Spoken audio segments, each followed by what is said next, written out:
আসসালামু আলাইকুম। যে মেয়ে মারা গেছে উনি আমার নাতনি।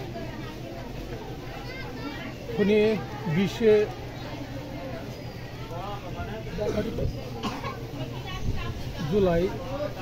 জুলাই আপনার বিমান দুর্ঘটনায় অগ্নিদগ্ধ হয়ে হাসপাতালে যাই। হাসপাতালে আমরা এই 4 দিন সেখানে যাওয়া আসা করছি এবং খোঁজ খবর নিয়েছি, কিন্তু আমরা ওখানে দেখতে পাই নাই। তবে ওনারা বলছে ভালো আছে, এটাই আমরা জানতে পারছি। তারপরে এই 4-5 দিনের ভিতরেই ও মৃত্যুবরণ করে। এর পরিপ্রেক্ষিতে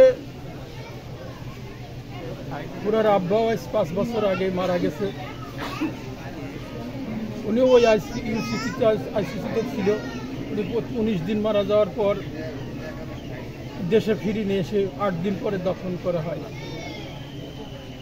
আমার নাতনি সেই একই অবস্থায় স্থিতিশীল ছিল, তারপরে এসে মৃত্যুবরণ করে। যাই হোক, আপনারা ওর জন্য দোয়া করেন। আপনাদের মনে করেন যে বাবাকে হারিয়েছে, তারপরে যে অবস্থান, আমার মেয়ে ধৈর্য ধরার মতন অবস্থানই তার নাই। কিছুদিন আগে তার স্বামীকে হারাইছে, তারপরে তার মেয়ে ছিল, মেয়েকেও হারাইছে। তার জন্য সে অত্যন্ত কষ্টের দুঃখের সাথে দাঁড়িয়ে থাকার মতন অবস্থা তার নাই। এতে করে আপনারা আমার মেয়ের জন্য দোয়া করবেন।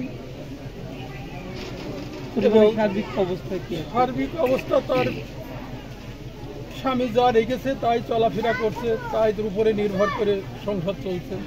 এই অবস্থায় সে আছে। একমাত্র নাতনিকে হারিয়ে আপনাদের অবস্থাটা কি? একমাত্র নাতনিকে হারিয়ে আমরা তো খুবই দুঃখে শোকে সবাই অস্থির।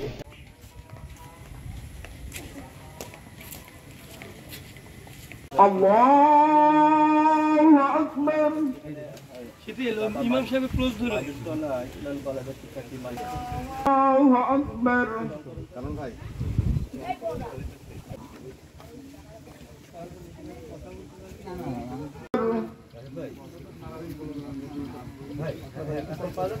রাহমাতুল্লাহ। আল্লাহুম্মা গফির লি।